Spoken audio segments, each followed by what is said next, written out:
المكشكشة بالكنافة والمكسرات والكريمة، ترند حلويات رمضان 2023. بعد ما كلهم كشكشوها على الفاضي، ننزل بقى بالجديد. بسم الله الرحمن الرحيم، اللهم صل وسلم وبارك على سيدنا محمد. اهلا بكم في قناتي مطبخ تيستي بيتي. كل سنة وانتم طيبين يا جماعة ورمضان كريم. هنعمل في الفيديو النهارده المكشكشة، بس طبعا بطريقة جديدة، وهنزود عليها حاجات جميلة وبرده مش هتتكلف ربع ثمنها. هنعمل النهارده المكشكشة محشية بالكنافة والمكسرات والكريمة، وهقولك كمان على طريقة حلوة تعملي بيها عسل الحلويات التقيل من غير ما نحط عسل أبيض ولا عسل جلوكوز. يلا بينا نشوف عملنا الأمر ده ازاي.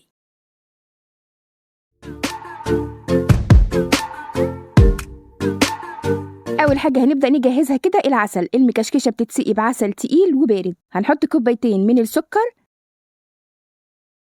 وبنفس الكوباية هنحط كوباية ونص مية. أنا بحب أحط شريحتين برتقان ومعاهم عود قرفة سيجار. جربي العسل بالمنكهات دي هيعجبك جدا. وبدلهم بتحطي عصرة ليمون اللي هي الطريقة العادية، وبحط الفانيليا قبل ما اطفي عليه بدقيقة واحدة، ما بحطهاش تغلي معاه من الأول. العسل كده لسه ما استواش معايا، بعرفه لما بيطلع البابلز دي اللي ما بتختفيش، بتلاقيه بيغلي كده وعلى وشه مليان بالبقليل دي ما بتروحش. بحط ساعتها الفانيليا وبطفي. معايا هنا نص كيلو من الكنافة، أنا بجيبها وبحطها في الفريزر لحد ما تتجمد خالص، ودي بتسهل تكسيرها معايا. بدل ما تحطيها في الكبة، حطيها في الفريزر لحد ما تتجمد. أول ما تيجي تكسريها بس تمسكيها في إيدك كده، بتلاقيها بتفرفط في إيدك سهلة جدا. مجرد بس ما بدوس عليها بتتفرفط. احطها بقى في حاجة واسعة عشان اكسرها براحتي. مش محتاجة هنا كبة ولا اي حاجة. لو هتستخدميها طازة اول ما بتجيبيها افرديها في الهواء بس 10 دقايق ربع ساعة وحطيها في الكبة. انا عايزة الكنافة ناعمة خالص، مش عايزة فيها حتت طويلة. شايفاه بالمنظر ده. اي حاجة تلاقيها مكلكعة كده فتفتيها بايدك. حطي بقى طاسة على النار وحطي فيها معلقتين زبدة ومعلقة سمنة، واول ما يسيحوا، لازم يسيحوا ويتقطعوا كده، هنزل بالكنافة واحمرها. حمريها زي ما بتحمري الشعرية. قلبيها في السمنة على نار هادية كده لحد ما تتحمر معاكي. هي كده يا دوب بشربة السمنة، ده لون السمنة، هي لسه ما خدتش لون. وكده بدأت تلون معايا. في المرحلة دي بنزل عليها بنص كوباية جوز الهند، ودي برضو اختياري، مش عايزة تحطيها براحتك، بس بتديها ريحة حلوة. وبقلب برضو على نار هادية، ايدك فيها ما تشيليهاش عشان ما تتحرقش منك. بدأت تلون معايا اهي. هحط شوية بقى من المكسرات، والمكسرات هنا انا مش عايزاها ناعمة خالص، انا عايزة اكسرها بايدي. انا حطيت كاجو وفول سوداني، بايدك كده اضغطي عليها وكسريها. انا عايزاها كسر كده، ما تضربهاش في الخلاط ولا حتى تدقيها بحاجة، كسريهم بايدك. وبقلب المكسرات مع الكنافة يا دوب بس تطلع الرطوبة اللي فيها. حطي بقى معلقتين سكر عادي جدا، سكر خشن، وقلبي وهنطفي. هي خلاص كده الكنافة بقت جاهزة معايا، ودي اللي هنحشي بيها المكشكشة. بحطها بقى تبرد، فضيها في حاجة كده تبرد. شايفة لونها ذهبي وجميل. هفضيها في حاجة بقى واسيبها تبرد عشان نحشي بيها، ولازم تبقى باردة معاكي، ما تحشيش بيها وهي سخنة.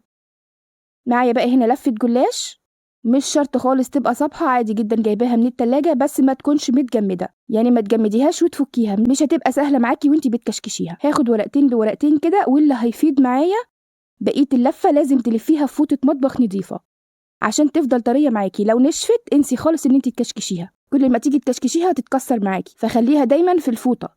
باخد الورقة بقى افرديها قدامك ودهنيها بالسمنة دهنة كويسة كده، وركزي وانتي بتدهني على الأطراف بتاعتها. ووزعي بقى الكنافة في نص الورقة بالظبط، ما تروحيش عند الحروف، ما تروحيش عند أطراف الورقة. أطراف الورقة مدهونة بالسمنة، بضغط عليها بإيدي كده أقفلها عشان الحشو ما تخرجش وأنا بكشكش. وابدأي طبقيها بقى كده زي ما انتي شايفة، طبقة في طبقة لحد ما تخلصي الورقة، والحروف بتاعت الورقة مقفولة بدهنة السمنة. بجيب بقى الصينية اللي هسوي فيها، طاجن بايركس أو صينية فرن عادية، وادهني أرضية الصينية بالسمنة دهنة حلوة كده، وبرصها كده واحدة واحدة. هاخد 2 كمان، وزي ما انتي شايفة باخد الورق اللي أنا هشتغل عليه والباقي بلفه في الفوطة وبشيله. دهنة سمنة حلوة كده، أو رشرشي كده بالفرشة. مش محتاجين كتير لأن هي محشية كده كده مش هيلزقوا في بعض. ورشي بقى الكنافة والمكسرات، وابعدي عن الحروف قد ما تقدري، عشان الحروف دي بنلزقها في بعضها تمسك لنا الورقتين في بعض وما توقعش الحشوة. وخدي بقى واحدة من فوق وواحدة من تحت كده لحد ما تتكشكش معاكي الورقة كلها. شايفة الكشكشة؟ باعمل ورقتين بورقتين وباحطهم في الصينية، اللي تتفك منِّك ضبّطيها بإيدِك في الصينية. هاوريكِ مرّة كمان باخد ورقتين بس ما تزوديش عن ورقتين. تفرديها قدّامِك كده على رخامة نضيفة، ودهنة السمنة بقى الحلوة، وحطّي الحشوة بتاعتِك. إحنا حطينا كنافة بمكسرات، ممكن تحشيها بأي حاجة تانية، لو عندِك أفكار تانية ممكن تحشيها بيها، تبقى حلوة جدًا. وباحط الورقة التانية عليها وباطبّقها. تطبيقتها سهلة جدًا، ما تخافيش مش هتتكسر منِّك، لو الجلاشة صابحة ما كانتش متجمدة قبل كده هتتطبّق معاكِ بمنتهى السهولة.